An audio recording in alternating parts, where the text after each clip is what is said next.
সম্প্রতি গাজীপুর মহানগর আওয়ামী লীগের ৭৫ সদস্য বিশিষ্ট পূর্ণাঙ্গ কমিটি ঘোষণা করা হয়েছে। এতে ঠাঁই হয়েছে এক ঝাঁক তরুণের।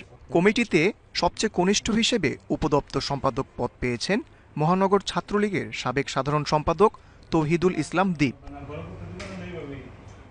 ২০১৪ সালে তারেক রহমান বঙ্গবন্ধুকে নিয়ে কটূক্তি করার প্রতিবাদে ভাওয়াল বদরে আলম সরকারি কলেজ মাঠে বিএনপির আয়োজিত জনসভায় বিএনপির চেয়ারপারসন বেগম খালেদা জিয়াকে ঢুকতে দেয়নি এই তৌহিদুল ইসলাম দীপের নেতৃত্বে ছাত্রলীগের নেতাকর্মীরা। তাই এমন যোগ্য নেতৃত্বকে ভালোভাবে নিয়েছেন তরুণরা। আমার ভাই তৌহিদুল ইসলাম দীপকে আওয়ামী লীগের যোগ্য জায়গায় স্থান দিয়েছে, কারণ তরুণদের হাত ধরে সে ছাত্রলীগকে অনেক শক্তিশালী করেছে।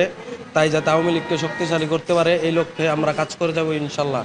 গাজীপুর মহানগর আওয়ামী লীগের যে কমিটিটা হয়েছে ওই কমিটিতে অবশ্যই একটা তারুণ্যের একটা জয়গান ছিল। সর্বকনিষ্ঠ হিসাবে তৌহিদুল ইসলাম দীপ ভাইকে এই নগর পূর্ণাঙ্গ কমিটির উপদপ্তর সম্পাদক হিসাবে দেওয়া হয়েছে, এজন্য আমরা প্রাউড ফিল করতেছি। তার ব্যতিক্রমধর্মী কাজ সবসময় ছিল সবার নজরে। ছাত্রনেতাদের হাতে কলমে শিখানোর জন্য ওয়ার্ডে ওয়ার্ডে ক্লাস ভিত্তিক ছাত্রলীগ জানবে, ছাত্রলীগই জানাবে কর্মসূচি, ৫,০০০ তরুণদের নিয়ে গাজীপুর ইয়ুথ ক্লাব প্রতিষ্ঠা, সর্ববৃহৎ ক্রিকেট টুর্নামেন্ট YPL টানা ১১ বছর ধরে আয়োজন করা, করোনাকালীন সময়ে প্রায় ৪,০০০ পরিবারকে খাদ্য সহায়তা সহ বিভিন্ন কাজে সবার নজর কেড়েছেন তিনি। এসব কাজের স্বীকৃতিস্বরূপ ২০২২ সালে প্রধানমন্ত্রী শেখ হাসিনার ভার্চুয়াল উপস্থিতিতে জাতীয় যুব পুরস্কার গ্রহণ করেন তিনি। আমাদের গাজীপুর মহানগর আওয়ামী লীগের মধ্যে আমরা যে তরুণ নেতৃত্ব দেখতে পাচ্ছি তার প্রতিফলন ঘটেছে, এর জন্য আমরা খুশি এবং আনন্দিত।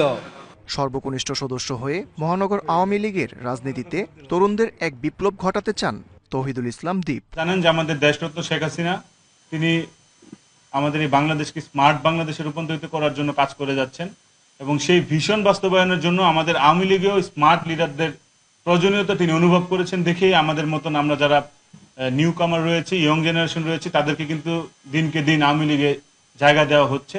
তার ধারাবাহিকতায় আমি মনে করি যে আমাকে মহানগর আওয়ামী লীগে এরকম একটি গুরুত্বপূর্ণ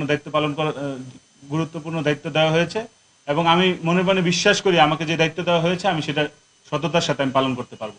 সমৃদ্ধশালী এক দেশ গড়তে তরুণদের অংশগ্রহণ প্রয়োজন প্রতিটি জায়গায়। Sheikh Fahim, Asian television.